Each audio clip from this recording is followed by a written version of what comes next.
Kenny Pickett just threw a pass for a first down to Raiders' great young tight end Brock Bowers from Georgia. But I have to ask, even though there are flashes of, hey, this is a good play and everything else, overall, like for example, this sack or near sack, this play has been bad. The Raiders are down 17 to nothing. They're about to end the half without a touchdown, or look, without even a field goal. And the Raiders are already at 2-11. Are they tanking the 2025 NFL season just so they can get Fernando Mendoza in the 2026 NFL draft? I have never accused the Raiders of tanking. Tanking means you deliberately lose games so that you can get a higher draft pick. And if you think that doesn't happen, you need to see the lawsuit that was filed by now Minnesota Vikings defensive coordinator Brian Flores when he said that Miami Dolphins owner uh, um, asked him to basically 10 games to get a higher draft pick, and he would give him, I think, $100,000 per game to do that, something like that.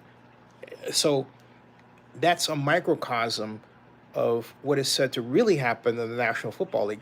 But that was actually laid out in the lawsuit that Brian Flores filed against the Dolphins and the NFL regarding discrimination.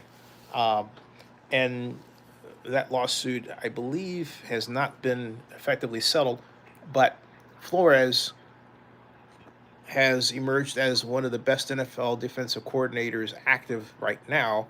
Uh, and his name has been floated again for head coaching availabilities. We'll have to see how that pans out, but I digress. The bottom line is there are a number of claims, and many of them increasingly are credible, that teams deliberately, maybe they even play the players at the back end, money to not win games. Now, how does that affect the whole betting situation? Right? So you're betting that the Raiders are going to win by, or maybe if they lose, it'll lose only by a certain number of points.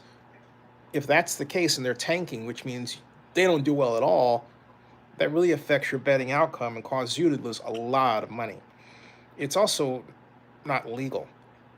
And there's a lot of conversations that should to be had here, but it's hard for me to believe the Raiders deliberately put their linebackers 5 yards off the line of scrimmage, allowing big runs, knowing doggone well that they're allowing the other team to, fashion a ball control offense that's effective because, hey, they're picking up yards. Every time he touches the ball, they get, 3, 4 yards at worst, okay?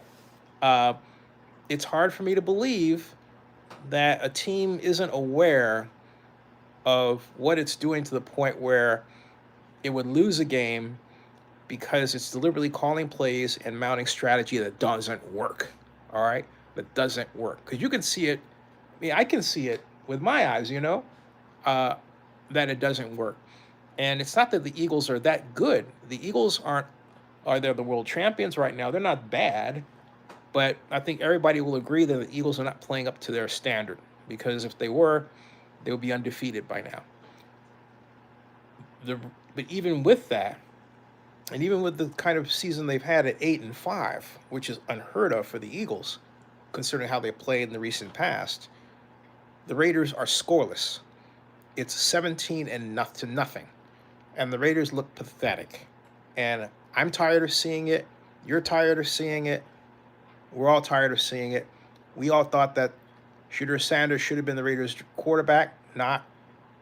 Right now, the Browns are playing the Bears at Soldier Field, and wow, against my predictions, we have the Bears 14, Browns nothing, with a minute to go in the second quarter. Myles Garrett got yet another sack. Won't be. The sacks don't produce wins, gotta say. Okay, and then the Bills are at the Patriots. Another game, great game. There's Drake May running for 8 yards and a touchdown. Drake May is having a great season. That's coaching. And looks like he's run for yet another one. So he's had 2 rushing touchdowns, all right? These are Well, the Patriots have 3 touchdowns total. Unbelievable. 21-7 over the Bills. 21-7 over the Bills. These are well coached teams. Drake May last year was awful. I said coming in out of the draft that he was going to be a bust. Obviously, I'm wrong. I'm happy to be wrong. I'm not wishing ill on the man, but I just felt like he was drafted too high. I'm being proven wrong because he has the right coach. The right coach can prove anybody wrong about a player. Fact. By the way, the Ravens are up 7-0 against the Bengals with 43 seconds left in the second quarter. And now we have the Cardinals at the Texans. And the Texans may be the Super Bowl champions this year, the way they're playing. Nico Collins just scored 57 yards, 23-7, first half of the first half of the game, with 1:38 left in the second quarter. Wow. All right. So all these teams are doing well, and the Raiders are like, and you're tired of seeing it. I've got my Raiders shirt on. My mom is tired of seeing it. We're all tired of seeing the Raiders lose, right? We want to see a Raiders team that wins. Okay? And I don't think tanking is going to get the job done. It looks like that's what's going on. What do you think? I'm not happy to say this. I want to know what your thoughts are on it. Are the Raiders tanking the 2025 NFL season to get Fernando Mendoza? And will Fernando Mendoza do the trick and make the Raiders automatically a better team? I don't think so. I don't think so. And I'll talk more about that later. All right, let me know what you think. I'll see you.